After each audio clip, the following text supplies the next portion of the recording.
So let me now turn to the second question. What is diplomacy? And here I must say that it's I was a diplomat for 33 years. And I must say I was reasonably good at it. But when I had to prepare for speaking here, when I had to ask myself, what is diplomacy?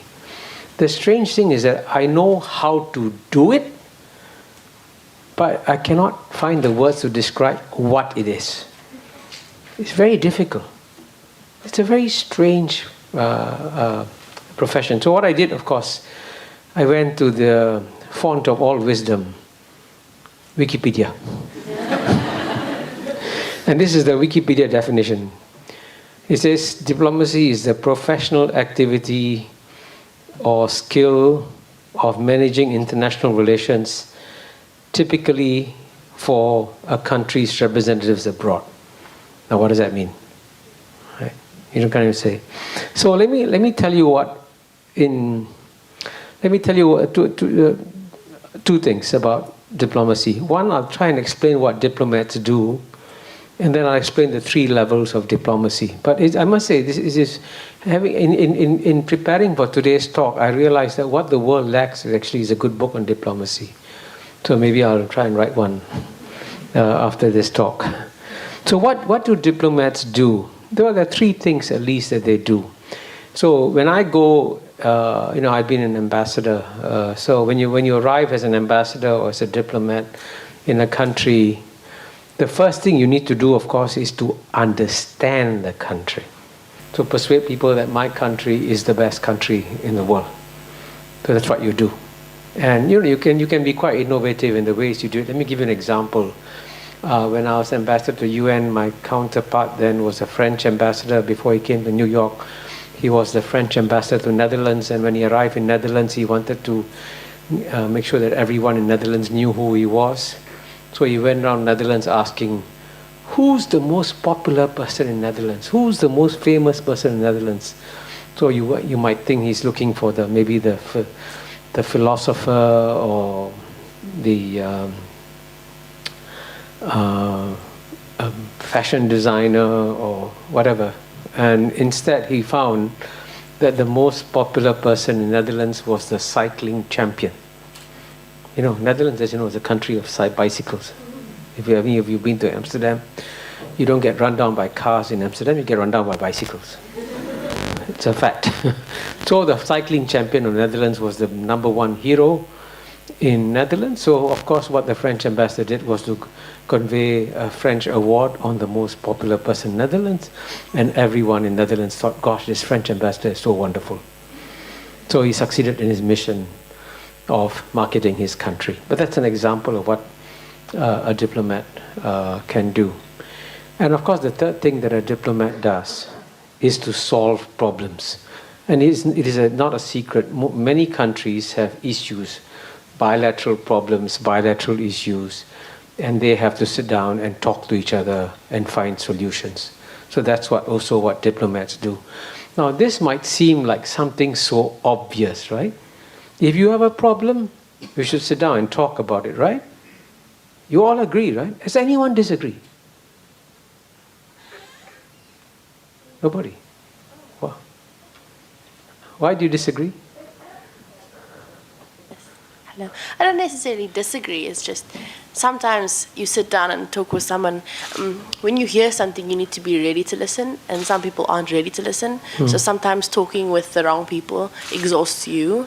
It's just not very tactical always. So I don't fully disagree. There's a clause. Okay. Yeah. Partially disagree. Okay. Yeah. But anyway, the reason I tell that story is, diplomacy was invented. And by the way, you all know that diplomacy is the world's second oldest profession, right? By the way, do you all know what the oldest profession is? Okay, I won't say it. It is, but there's no relationship between the world's oldest profession and the world's second oldest profession. So anyway, diplomacy was invented not to enable you to talk to your friends, Diplomacy was invented to enable you to talk to your enemies, because the most important part of being a diplomat is that when you arrive in a capital as a diplomat, you get diplomatic immunity. Now, diplomatic immunity is very important because in the old days, before diplomatic conventions came about, when you were sent as an ambassador to an enemy capital, quite often the enemy king would get angry with the ambassador and chop off his head. This is quite common in the old days. Ambassadors would get their heads chopped off. It was a difficult job to do. But over time, we realized that was very stupid, because if you chop off the heads of ambassadors, then you can't talk to the ambassador, right? Without his head, it's very difficult to talk to him. So developed the concept of diplomatic immunity. Now, I want to emphasize this concept of diplomatic immunity because the concept of diplomatic immunity makes it very clear that the only purpose of diplomacy is to talk to your enemies. Now, this is commonsensical, and virtually all countries follow this principle except one country. That one country is the most advanced, developed, modern country in the world. It is the United States of America. Now, why is it the United States of America? Because every country believes you should talk. If you have an enemy, you establish an embassy in that country. The United States has declared Cuba as an enemy. It doesn't have an embassy in Cuba. The United States says that Iran is an enemy. It doesn't have an embassy in Iran. It says that North Korea is an enemy. It doesn't have an embassy in North Korea, which goes against all the fundamental principles of what diplomacy is supposed to be about. It's supposed to enable you to talk to your enemies, which is why I think that President Donald Trump should be praised for talking to the North Korean leader, Kim Jong-nam. Right? That was a very wise thing for him to do. Right? And of course, as you know, he was criticized for doing that. And people say, you know, why is he doing it? Why is he talking to a dictator? But that's the whole point. You don't talk to people who are like you. You talk to people who are unlike you, who are the opposite of you. And that's what diplomacy is about. And so solving problems is also what diplomacy is all about. But at the same time, I can also tell you that there are many other levels of complexity, because in today's world you have many, many types of diplomacy, and I noticed in your program you're talking about different types of diplomacy, but I'm going to talk about 3 different levels of diplomacy, and they're very different actually. The first level is bilateral diplomacy within 2 countries.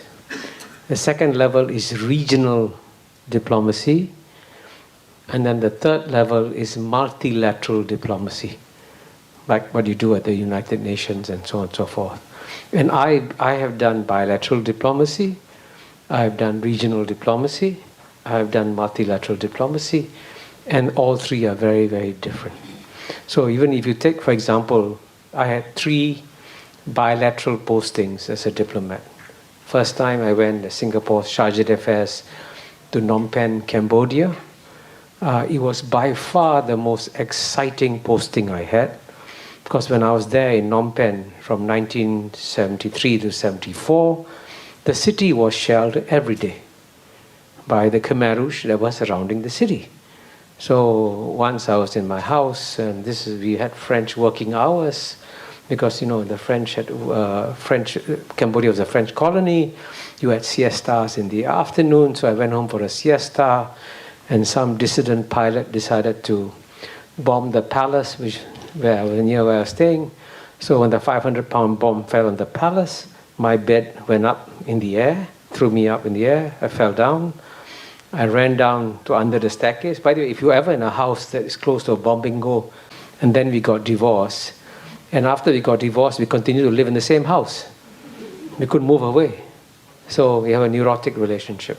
So when I became the Deputy High Commissioner there, I was treated with some degree of distrust, suspicion, and so on and so forth, which is normal. And then from there, I went to Washington, D.C., and in Washington, D.C., Americans love Singapore. So I went from a city where I was treated with distrust and suspicion to a city where everyone loved me. So I'm telling you this story so that, diplomacy depends a lot on context, right? The context you are in makes a huge difference to what you have to do. So in bilateral diplomacy, it depends on whether you're going to a country that is very friendly to you or a country that is hostile to you. But my recommendation to you is if you ever have to choose a posting in a country that is hostile to you. It's more interesting, more challenging. Don't pick a country that's friendly, that's boring, because there's no work to be done. Then you come to regional diplomacy. And regional diplomacy, surprisingly, is very, very difficult.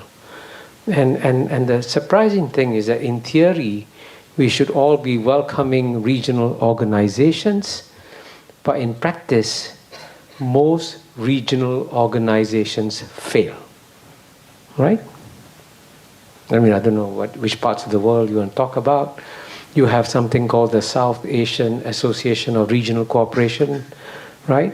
And it's struggling because India and Pakistan cannot talk to each other or have great difficulty talking to each other. So SAARC is, moribund. And then, I can also give you an example. You have the Gulf Cooperation Council, and you have problems within Saudi Arabia and Qatar, right?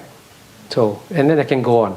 And the amazing thing is that the most successful regional organization in the world by far is the European Union. But amazingly, the European Union is about to break apart. The United Kingdom is leaving. Shocking, right?